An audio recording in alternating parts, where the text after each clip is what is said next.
पाहिन्नः पन्थानम् मदनपरिपन्थि प्रणयिनि प्रभुं निर्णेतुम् ते भवति यतमानोऽपि कतमः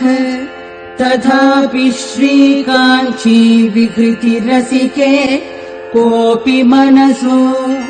विपाकस्त्वत्पादस्तुतिविधिषु जल्पाकयति माम् गलग्राही पौरन्दरपुरवनी पल्लवरुचाम् धृतप्राथम्यानाम् अरुणमहसाम् आदिमगुरुः समिन्धे बन्धूकस्तबकसहयुध्वा दिशि दिशि प्रसर्पन् कामाक्ष्याः चरणकिरणानाम् अरुणिमा मरालीनाम् ज्ञानाभ्यसन कलना मूलगुरवे दरिद्राणाम् त्राणव्यतिकर सुरोद्यानतरवे तमस्काण्डप्रौढिप्रकटन तिरस्कारपटवे जनोऽयम् कामाक्ष्याः चरणनलिनाय स्पृहयते वहन्तीम् सैन्दूरीम् सरणिमवनम् रामरपुरी पुरन्ध्री सीमन्ते कविकमलबालार्कसुषमा त्रयी सीमन्तिन्यास्तनतट निचोलारुणपटी विभान्ति कामाक्ष्याः पदनलिनकान्तिर्विजयते प्रणम्रीभूतस्य प्रणयकलहत्रस्तमनसः स्मरारातेश्चूडावियति गृहवेधीहिमकरः ययोः सान्ध्याम् कान्तिम् वहति सुषमाभिश्चरणयोः तयोर्मे कामाक्ष्या हृदयमपतन्त्रम् विहरता ययोः पीठायन्ते विभुतमुकुटीनाम् पटलिका ययोः सौधायन्ते स्वयमुदयभाजो भणितयः ययोर्दासायन्ते सरसिजभवाद्याश्चरणयोः तयोर्मे कामाक्ष्या दिनमनुवरीवर्तु हृदयम् नयन्ती सङ्कोचम् सरसिजरुचम् दिक्परिसरे सृजन्ती लौहित्यम् नखकिरणचन्द्रार्धकचिता कवीन्द्राणाम् हृत्कैरव विकसनोद्योगजननी स्फुरन्ती कामाक्ष्याः चरणरुचिसन्ध्या विजयते विरावैर्माञ्जीरैः किमपि कथयन्तीव मधुरम् पुरस्तादानम्रे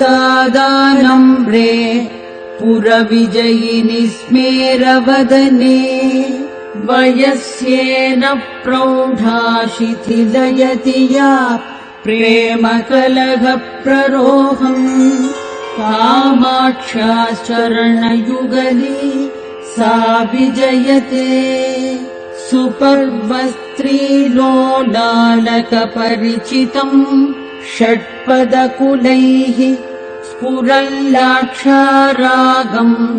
तरुणतरणिज्योतिररुणैः धृतम् कान्त्यम्भोभिः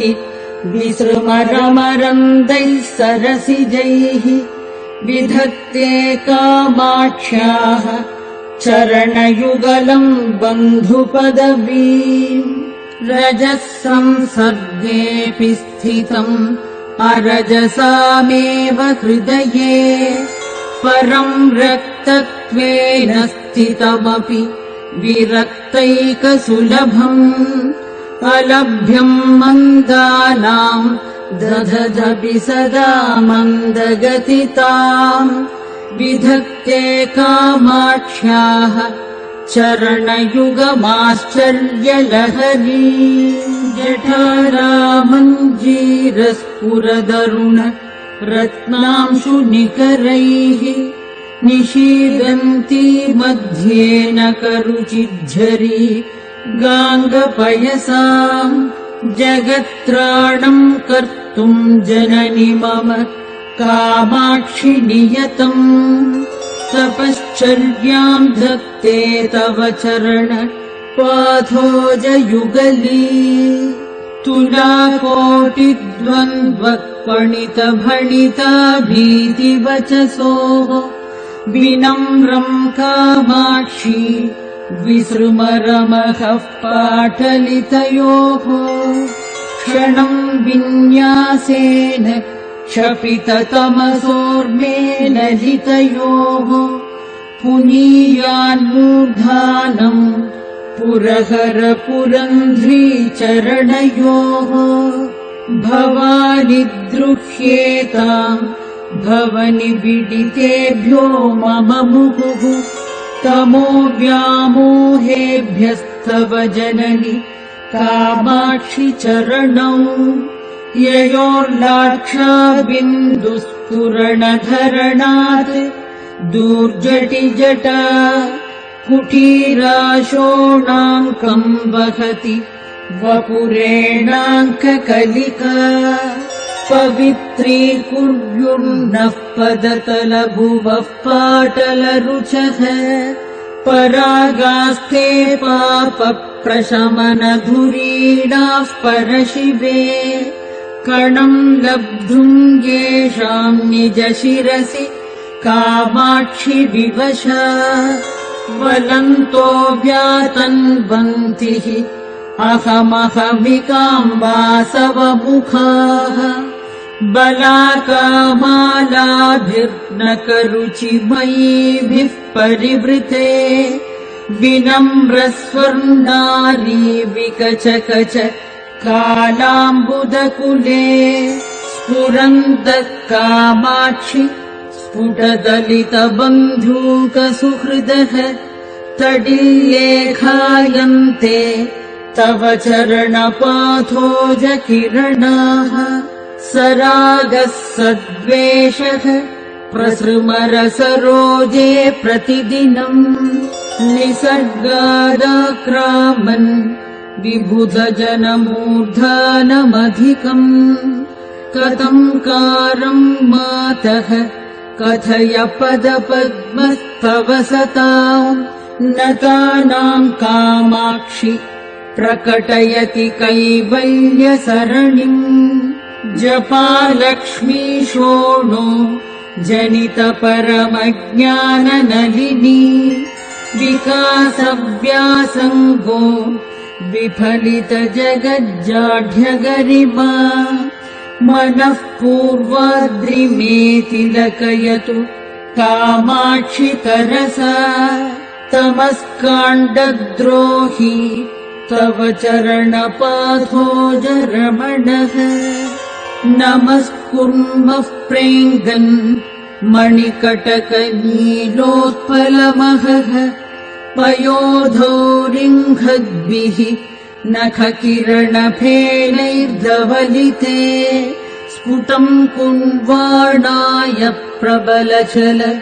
दौर्वानलशिखावितर्कम् कामाक्ष्या सततमरुणिम्ने चरणयोः शिवे पाशायेताम् अलघुनितमः कूपकुहरे दिनाधीशायेताम् मम हृदयपाथोज विपिने नभो मासायेताम् सरसकवितारीति सरिति त्वदीयौ कामाक्षि प्रसृतकिरणौ देवि चरणौ निषक्तम् श्रुत्यन्ते नयनमिव सद्वृत्तरुचिरैः समैर्जुष्टम् शुद्धैरधरमिव रम्यैर्द्विजगणैः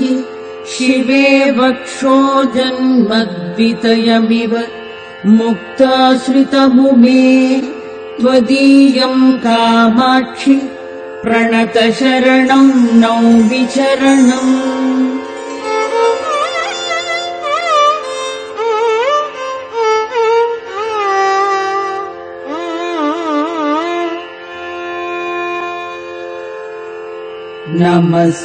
नमस्यासंसज्जन् नमुचि परिपन्थि प्रणयिनी निसर्गप्रेङ्खोलत् कुरलकुलकालातिशबले नखच्छाया दुग्धोदधिपयसि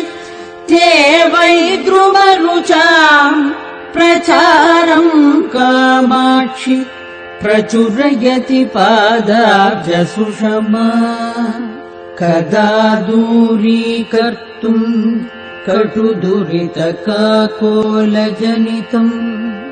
महान्तम् सन्तापम् मदनपरिपन्थि प्रियतमे क्षणाते कामाक्षि त्रिभुवनपरितापहरणे पटीयाम् संलप्स्ये पदकबलसेवामृतरसम् ययोः सान्ध्यम् रोचिः सततमरुणिम् निःस्पृहयते ययोश्चान्द्रीकान्तिः परिपतति दृष्ट्वा नखरुचिम् ययोः पापोद्रेकम् पिपठिषति भक्त्या किसलयम् मृदिम् न कामाक्ष्या मनसि चरणौ तौ तनुमहे जगन्नेदम् नेदम् परमिति परित्यज्य यतिभिः कुशाग्रीयस्वान्तैः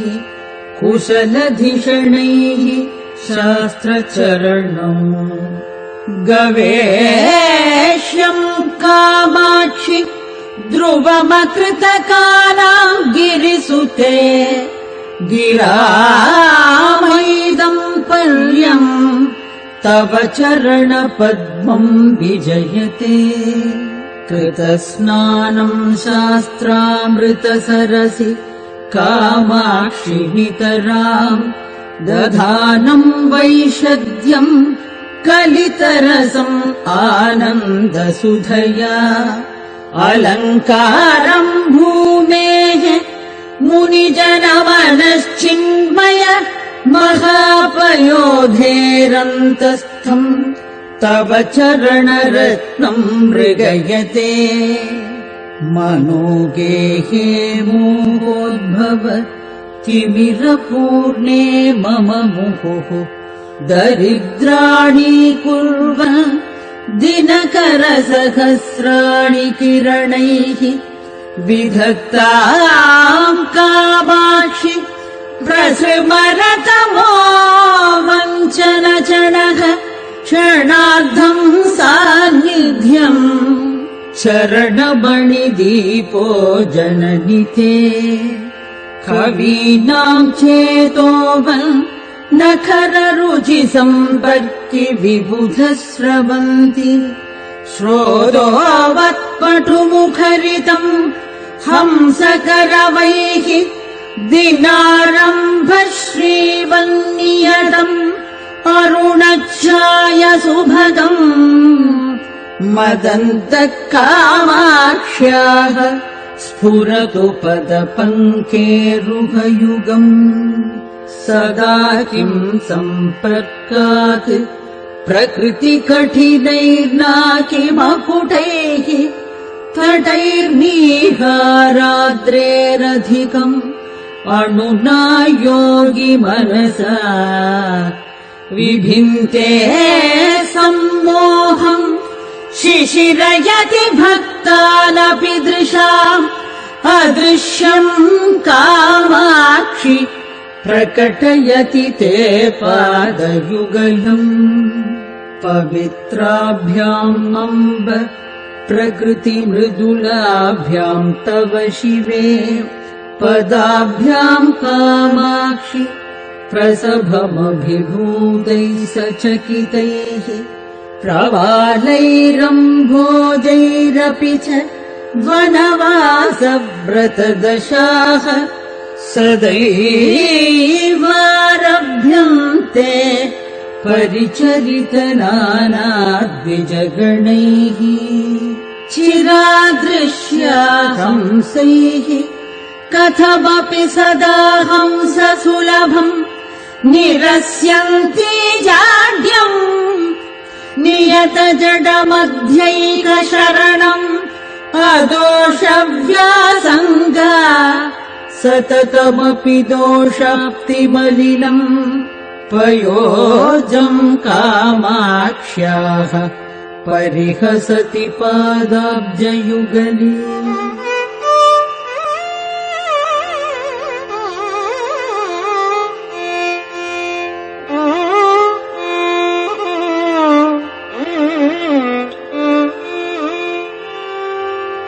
सुराणाम् आनन्दप्रबलनतया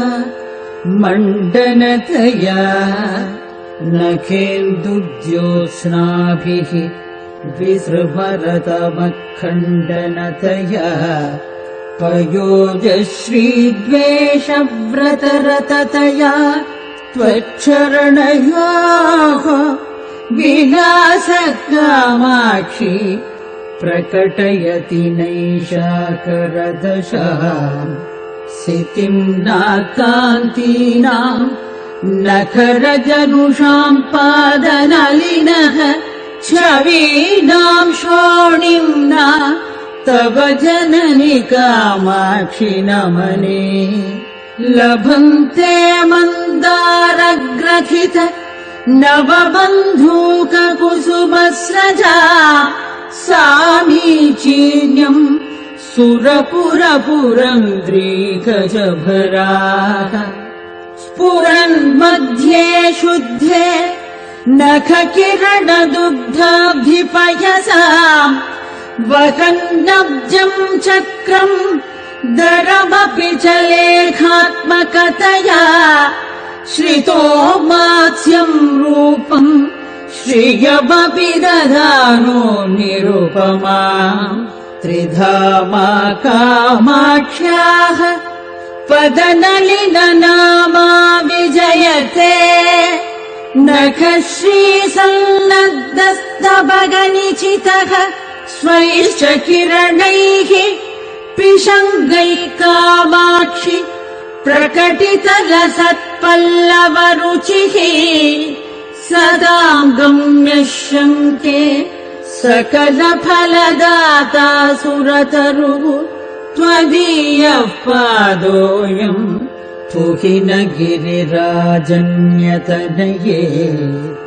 वषट्कुर्वन्माञ्जीरज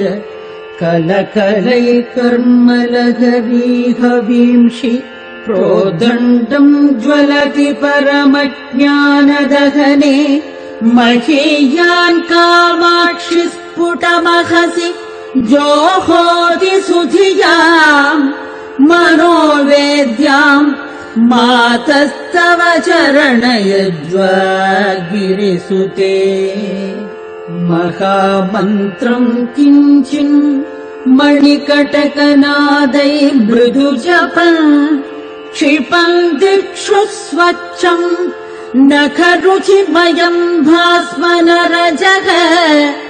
नतानाम् कामाक्षि प्रकृतिपटुरुच्चाट्य ममता पिशाचीम् पादोऽयम् प्रकटयति ते मातृकदशाम् उदीते बोधेदौ तमसि नितराम् जग्मुषि दशाम् दरिद्राम् कामाक्षि प्रकटमनुरागम् विदधति सितेनाच्छाद्याङ्गम् नखरुचिपटेनाङ्घ्रियुगली पुरन्ध्रीते मातः स्वयमभिसरत्येव हृदयम् दिनारम्भः सम्पन्नलिन विपिनानामभिनवा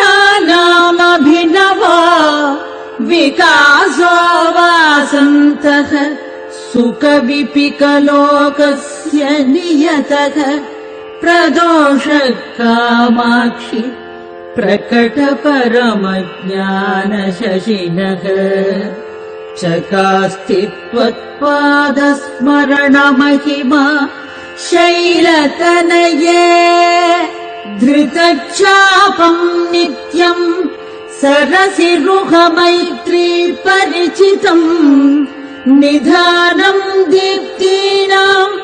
निखिल जगताम् बोधजनकम् मुमुक्षूणाम् मार्गप्रथनपटु कामाक्षि पदवीम् पदम् ते पातङ्गीम् परिकलयते पर्वतसुते शनैस्तीर्त्वा मोहाम्बुधिमथ समारोढु मनसः क्रमात् कैवल्याख्याम् सुकृति सुलभाम् सौधवलभीम्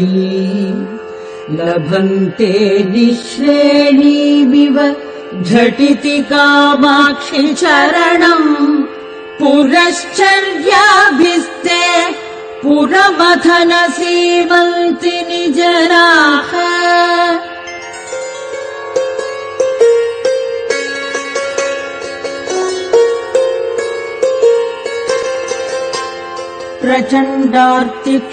प्रचण्डार्तिक्षोभप्रमथन कृते प्राधिभसरिप्रवाह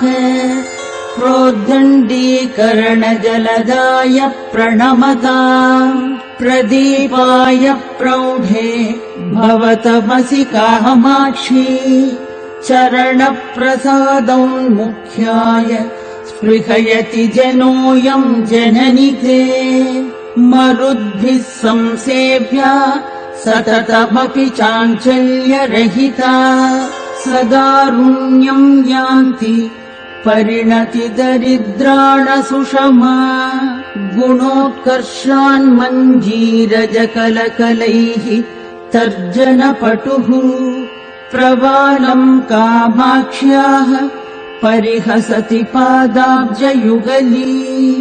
जगद्रक्षा दक्षा जलजरुचिशिक्षा पटुतरा सुरैर्नम्या रम्या सततमभिगम्या बुधजनैः द्वयी लीलालोला श्रुतिषु सुरपालादिमुकुटीतटी सीमाधामा तव जयति कामाक्षि पदयोः गिराम् दूरौ चोरौ जडिमतिनिराणाम् कृतजगत् परित्राणौ शोणौ मुनिहृदयलीलैकनिपुणौ नखैस्मेरौ स्वारौ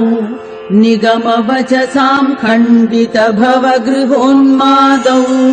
पादौ मम मनसि कामाक्षि कलये अविश्रान्तम् पङ्कम् यदपि कलयन् यावकमयम् निरस्यन् कामाक्षि प्रणमनजुषाम् पङ्कमखिलम् तुलाकोटिद्वन्द्वम् दददपि जगच्छन्नतुलताम् गिराम् मार्गम् पादो गिरिवरसुते लङ्घयति ते प्रवालम् संव्रीढम् विपिन विवरे वेपयति या स्फुरल्लीलम् बालातपमधिकबालम् वदति या रुचिम् सान्ध्याम् वन्द्याम् विरचयति या वर्धयतु सा शिवम् मे कामाक्ष्याः पदनलिनपाटल्यलहरी किरञ्जोत्स्नारीतिम् नखमुखरुचाहंसमनसाम् वितन्वानः प्रीतिम् विकचदरुणाम्भोरुगरुचिः प्रकाशश्रीपादस्तव जननि कामाक्षि तनुते शरत्कालप्रौढिम् शशिशकलचूडप्रियतमे नखाङ्कुरस्मेरद्युतिविमल गङ्गाम्भसि सुखम् कृतस्नानम् ज्ञानामृतम् अमलम् आस्वाद्य नियतम् उदञ्चन्माञ्जीरस्फुरणमणिदीपे मम मनोज्ञे कामाक्ष्याः चरणमणिहर्म्ये विहरता भवाम्बोधौ नौकाम् जडिमविपिने पावकशिखाम् अमर्त्येन्द्रादीनाम् अधिमुकुटम् उत्तम् सकलिकाम् जगत्तापज्योत्स्नाम् अकृतकवचः पञ्जरपुटे शुकस्त्रीम् कामाक्ष्याः मनसि कलये पादयुगली परात्मप्राकाश्य प्रतिफलनचुञ्चुः प्रणमता मनोज्ञस्त्वत्पादो मणिमुकुरमुद्राम् कलयते यदीयाम् कामाक्षि प्रकृतिमसृणाशोधकदशाम् विधातुम् चेष्टन्ते बलरिपुवधूटी कचभराः अविश्रान्तम् तिष्ठन्न कृतकवचः कन्दरपुटीकुटीरान्तः प्रौढम् नखरुचिसटालीम् प्रकटयन् प्रचण्डम् खण्डत्वम् नयतु मम कामाक्षि तरसा तमो वेदण्डेन्द्रम् तव चरणकण्ठीरवपतिः पुरस्तात् कामाक्षि प्रचुररसम् आखण्डलपुरी पुरन्ध्रीणाम् लास्यम् तव ललितमालोक्य शनकैः नखश्रीभिः स्मेरा बहुवितनुते नूपुररवैः चमत्कृत्याशङ्के चरणयुगली चाटुरचनाः सरोजम् निन्दन्ति नखकिरणकर्पूरशिशिरा निषिक्ता मारारेः मुकुटशशिरेखा हिमजलैः स्फुरन्ति कामाक्षि स्फुटरुचिमये पल्लवचये तवाधत्ते मैत्रीम् पथिकसुदृशा पादयुगली नतानाम् सम्पत्तेः अनवरतमाकर्षणजपः प्ररोहत्संसार प्रसरगरिमस्तम्भनजपः त्वदीयः कामाक्षि स्मरहर मनोमोहनजपः पटीयान्नः पायात् पदनलिनमञ्जीरनिनदः वितन्वीथानाथे मम शिरसि कामाक्षि कृपया पदाम्भोजन्यासम् पशुपरिवृढप्राणदयिते पिबन्तो यन्मुद्राम् प्रकटमुपकम्पा परिसरम् दृशानानद्यन्ते नलिनभवनारायणमुखाः प्रणामोद्यद्बृन्दारक मुकुटमन्दारकलिका विलोलल्लोलम्ब प्रकरमयधूमप्रचुरिमा प्रदीप्तः पादाब्ज द्युतिविततिपाटल्यलहरी कृशानुः कामाक्ष्या मम दहतु संसारविपिनम् बलक्षश्रीर्ऋक्षाधिप शिशुसदृक्षैस्तव नखैः जिघृक्षुर्दक्षत्वम् सरसिरुहभिक्षुत्वकरणे क्षणान्मे कामाक्षि क्षपितभव संक्षोभगरिमा वचो वैचक्षण्यम् चरणयुगली पक्ष्मलयतात् समन्तात् कामाक्षि शततिमिरसन्तानसुभगान् अनन्ताभिर्भाभिः दिनमनुदिगन्तान् विरचयन् अहन्तायाहन्ता मम जडिमदन्तावलहरिः विभिन्ताम् सन्तापम् तव चरणचिन्तामणिरसौ दधानो भास्वत्ताम् अमृतनिलयो लोहितवपुः विनम्राणाम् सौम्यो गुरुरपि कवित्वम् च कलयन् गतौ मन्दो गङ्गाधरमहिषि कामाक्षि भजताम् तमत्केतुर्मातस्तव चरणपद्मो विजयते नयन्तीम् दासत्वम् नलिनभवमुख्यान् असुलभप्रदानात् दीनानाम् अमरतरु दौर्भाग्यजननीम् जगज्जन्मक्षेमक्षयविधिषु कामाक्षि पदयोः धुरीणामीष्टे कस्तव भणितुमाहो पुरुषिका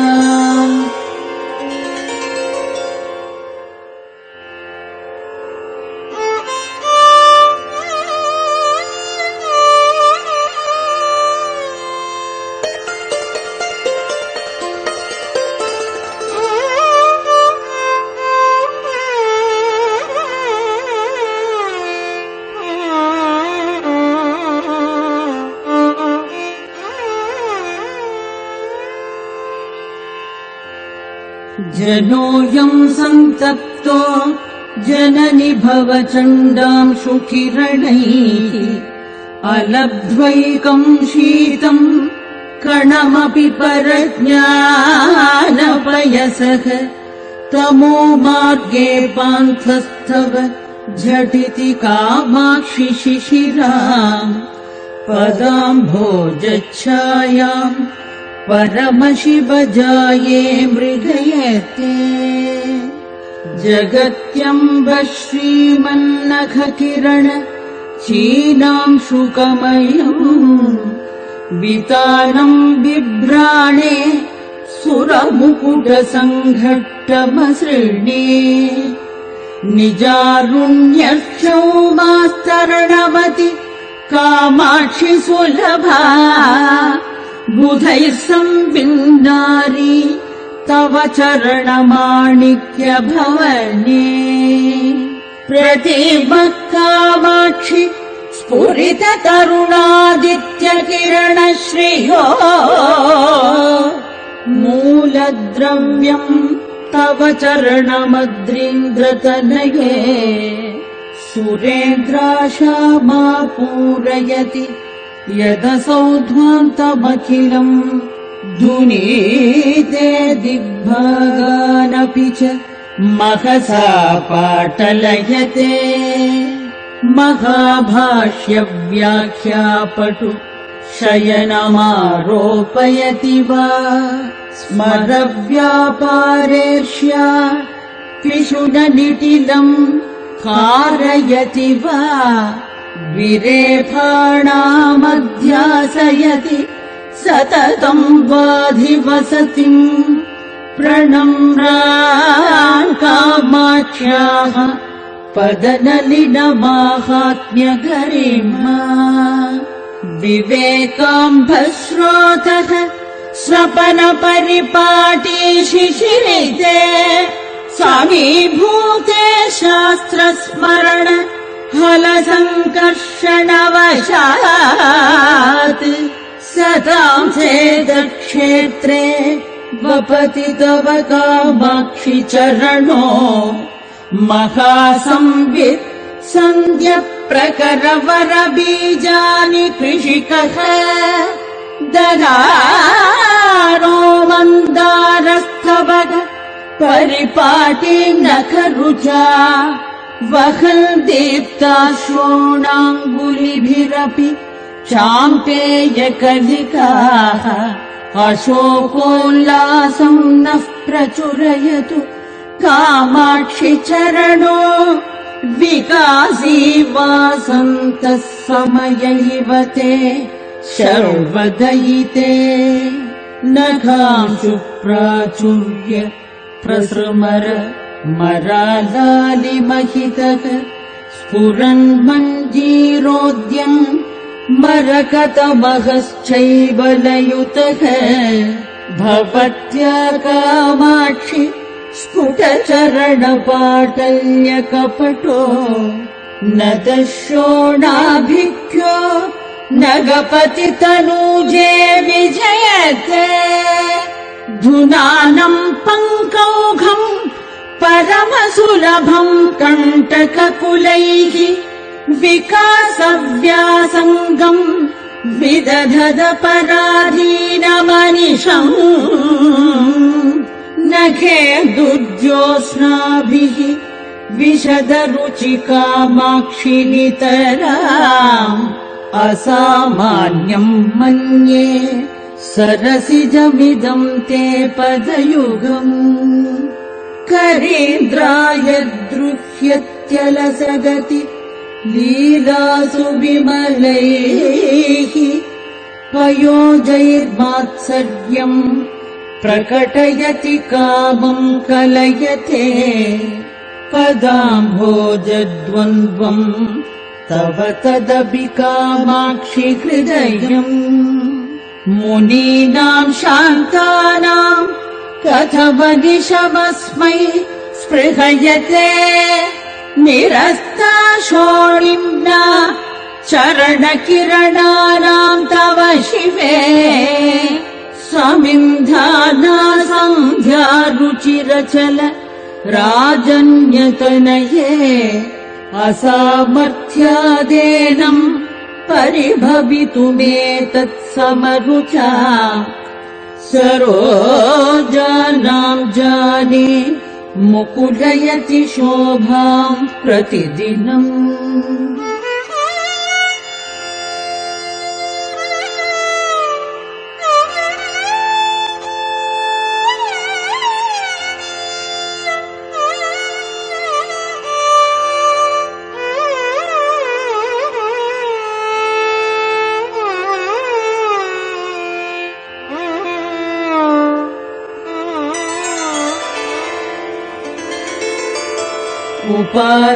उपाधिक्षदाक्ष्यम् तव चरणनामा गुरुरसौ मरालानाम् शङ्के मसृणगतिलालित्यशरणौ अतस्ते निस्तन्त्रम् नियतममुना सख्यपदवीम् प्रपन्नम् पाथोजम् प्रतिदधति कामाक्षि कौतुकम् दधानैः संसर्गम् प्रकृतिमलिनैः षट्पदकुलैः द्विजाधीशश्लाघाविधिषु विदधद्भिर्मुकुलताम्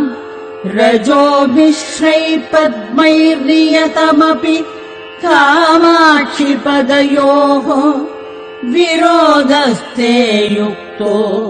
विषमशरवैरि प्रियतमे कवित्वश्रीमिश्रीकरणनिपुणौ रक्षणजनौ विपन्नानाम् श्रीमन्नलिनमसृणौ शोणकिरणौ मुनीन्द्राणामन्दःकरणशरणौ मन्दसरणौ मनोज्ञौ कामाक्ष्या दुरितहरणौ नौमि चरणौ परस्मात् सर्वस्मादपि च परयोर्मुक्तिकरयोः लघश्रीशुद्धोत्स्नाकुलित तुलयोस्ताम्रतलयोः निलीये कामाक्ष्या निगमनुतयोर्नाकिनतयोः निरस्तप्रोन्मीलन्नलिन मदयोरेव पदयोः स्वभावादन्योन्यम् खिसलयमपीदम् तव पदम् मृदिम्ना शोणिम्ना भगवति दधाते सदृशता वने पूर्वस्येच्छा सततमवने किम् तु जगता परस्येथम् भेदः स्फुरति हृदि कामाक्षि सुधियाम् कथम् वाचालोऽपि प्रकटमणिमञ्जीरनिनदैः सदैवानन्दार्द्रान् विरचयति वाचम् यमजनानि प्रकृत्या ते शोणच्छविरपि च कामाक्षि चरणो मनीषा नैर्मल्यम् कथमिव नृणाम् माम् सलयते छलतृष्णावीची परिचलन पर्याकुलतया मुहुर्भ्रान्तस्तान्तः परमशिव वामाक्षि परवान् तितिर्षु कामाक्षि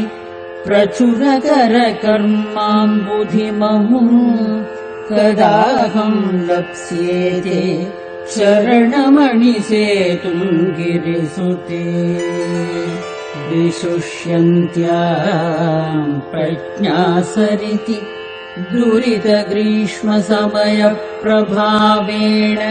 क्षीणे सति मम मनः केकिनिषु च त्वदीयः कामाक्षि स्फुरितचरणाम्भोदमहिमा न भोमासाटोपम् न गपतिसुते किम् न कुरुते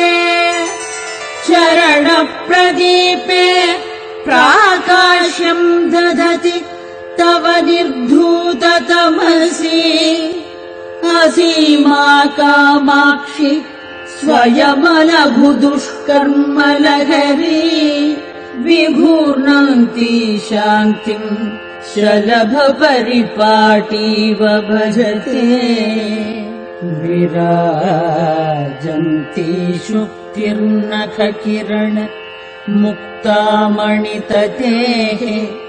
विपत्पाथोराशौ तरिरपि नराणाम् प्रणमताम् त्वदीयः कामाक्षि ध्रुवमलघुवन्निर्भववने मुनीनाम् ज्ञानाग्नेः अरणिरयमङ्घ्रिर्विजयते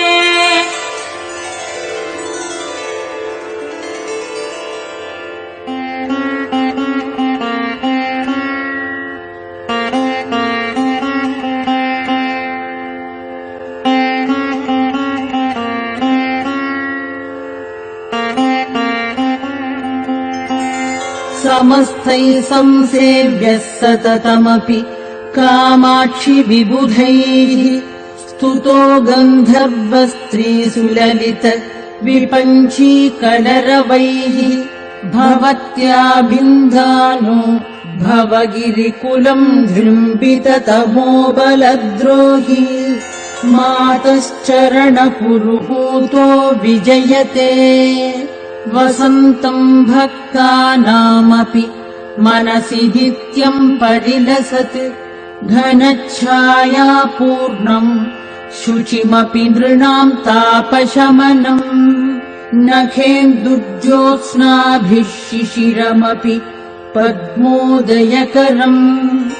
नमामः कामाक्ष्याः शरणमधिकाश्चर्यकरणम् कवीन्द्राणाम् नानाभणिति गुणचित्रीकृतवचः प्रपञ्चव्यापार प्रकटनकला कौशलविधिः अधः कुर्वन्नब्जम् सनकभृगुमुख्यैर्मुनिजनैः नमस्य कामाक्ष्याः चरणपरमेष्ठी विजयते भवत्या कामाक्षि स्फुरितपदपङ्केरुहभुवा परागाणाम् पूरैः परिहृतकलङ्कव्यतिकरैः नतानामामृष्टे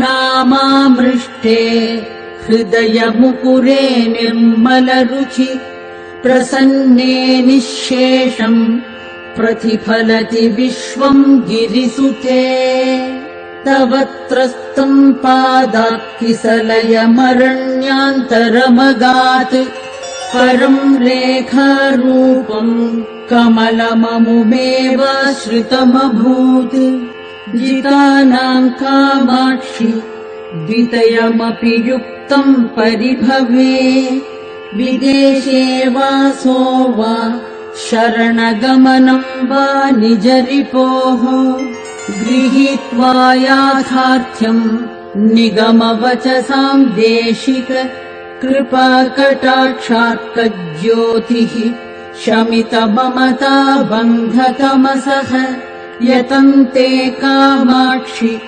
प्रतिदिवसमन्तर्द्रढयितुम् त्वदीयम् पादाब्जम् सुकृतपरिपाकेन सुजनाः जडानामप्यम्ब स्मरणसमये त्वच्छरणयोः भ्रमन्मन्त्रक्ष्माभृत् भूमुभूमितसिन्धुप्रतिभटाः प्रसन्ना कामाक्षि प्रसभमधरस्पन्दनकलाः भवन्ति स्वच्छन्दम् प्रकृतिपरिपक्वा भणितयः वहन्नप्यश्रान्तम् मधुरनिनदम् हंसकमसौ तमेवाधः कर्तुम् किमिव यतते केलिगमने भवस्यैवानन्दम् विदधदपि कामाक्षि चरणो भवत्यास्तद्रोहम् भगवति किमेवम् वितनुते यदत्यन्तम् ताम्यत्यलसगति वार्ता स्वपि शिवे तदेतत्कामाक्षि प्रकृतिमृदुलम् ते पदयुगम् किरीटैः सङ्घट्टम् कथमिव सुरौघस्य सहते मुनीन्द्राणामास्ते मनसि च कथम् सूचिनिशिते मनोरङ्गे मत्के विबुधजनसम्मोदजननी सरागव्यासङ्गा सरसमृदुसञ्चारसुभगा मनोज्ञा कामाक्षि प्रकटयतु दास्य प्रकरणम् रणन्मञ्जीराते चरणयुगलीनर्तकवधूः